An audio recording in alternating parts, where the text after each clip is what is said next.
Hey friends, இது first time நம்ம சேனலை வாட்ச் பண்ணிங்கன்னா மறக்காம நம்ம சேனலை சப்ஸ்கிரைப் பண்ணுங்கள். ஸோ இன்றைக்கி வந்து ஒரு சூப்பரான டெம்பிள் vlog தான். ஸோ எங்கே போயிட்டுருக்கோன்னு பார்த்தீங்கன்னா ஆம்பூரில் இருக்கிற வெட்டுவன கோயிலுக்கு தான்.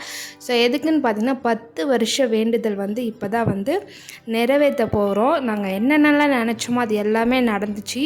ஸோ ரொம்ப டிலே ஆகி இந்த வேண்டுதல் வந்து நிறைவேற்றுற மாதிரி ஆயிடுச்சு. நம்ம எப்போவுமே நம்ம நினச்சா அந்த கோயிலுக்கு வந்து போக முடியாது. கடவுளாக நினச்சா மட்டும்தான் நம்ம வந்து எந்த கோயிலுக்குமே வந்து போக முடியும். ஸோ அந்த மாதிரி தான்.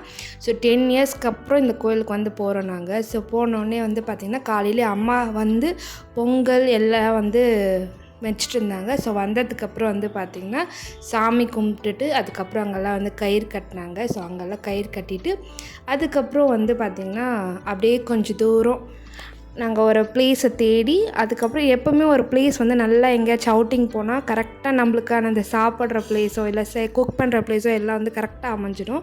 ஸோ அதே மாதிரி தான் அன்றைக்குமே. ஸோ நாங்கள் போகும்போதே அம்மா வந்து நாட்டுக்கோழி குழம்பு வந்து வச்சுட்டு இருந்தாங்க நாங்கள். ஸோ பாப்பா இருக்கிறனால கொஞ்ச நேரம் கார்லேயே நான் வந்து இருந்தேன் நான். ஸோ அதுக்கு ஊர்லேருந்து அண்ணாலாம் வந்து வர வேண்டியதாக இருந்துச்சு. ஸோ இந்த மாதிரி டைமில் ஃபேமிலியோடு ஸ்பெண்ட் பண்ணும்போது ரொம்ப ஹாப்பியாக இருக்கும். என்ன தான் வந்து நம்மளுக்கு கஷ்டமே இருந்தாலும் அந்த ஃபேமிலி கூட நம்ம இருக்கும்போது ஹாப்பியாக ஃபீல் பண்ணுவோம். ஸோ இந்த மோஸ்ட்டாக கோயிலில் இருக்கும்போது வந்து பார்த்திங்கன்னா கோயிலுக்கு போகிறோம் அப்படின்னா ஒரு சாங் வந்து இருக்குது. அந்த சாங் வந்து இங்கே மென்ஷன் பண்ணுறேன் உங்களுக்கு.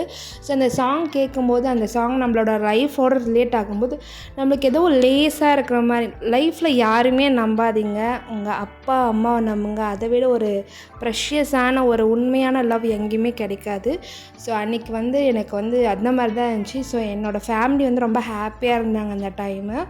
ஸோ நான் வந்து காரில் உக்காந்துட்டு இந்த வீடியோ வந்து ஷூட் பண்ணிகிட்டு இருந்தேன். எல்லோரும் அங்கே உக்காண்ட்ருந்தாங்க. நானும் பாப்பாவை தூங்க வச்சுட்டு இருந்தேன். ஸோ அதுக்கப்புறம் எங்கள் அண்ணா வந்து பார்த்திங்கன்னா டேட்டோ வந்து போட்டார். எனக்குமே டேட்டோ போடணுன்னு ஆசை. பட் வந்து அது பெயினாக இருக்கணுனால டேட்டோ வந்து போட மாட்டேன் நான். ஸோ அதுக்கப்புறம் வந்து லன்ச் வந்து வீட்டிலே வந்து பார்த்திங்கன்னா ரசம், பொங்கல், அதுக்கப்புறம் வந்து ரைஸ் வந்து வச்சுருந்தோம். அதுக்கப்புறம் பிரியாணி வந்து நாங்கள் ஆர்டர்னால் செய்ய சொல்லி பண்ணோம்.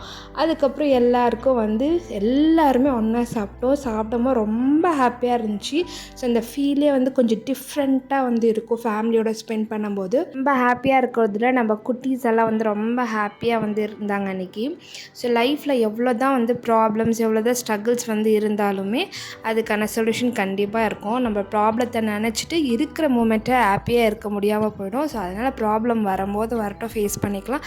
ஹாப்பியாக இருக்கும்போது ஹாப்பியாக இருங்க. ஸோ அன்றைக்கி நாங்களும் அப்படி தான். கார் வந்து பார்த்திங்கன்னா ஃபுல்லாக பெட்ஷீட் வச்சு கவர் பண்ணி அந்த டென்ட் மாதிரி இருந்துச்சு ஃபீலு. சூப்பராக அந்த டே ஸ்பெண்ட் பண்ணோம். கடைசியாக வீட்டுக்கு வந்துட்டோம். அவ்வளோதான்.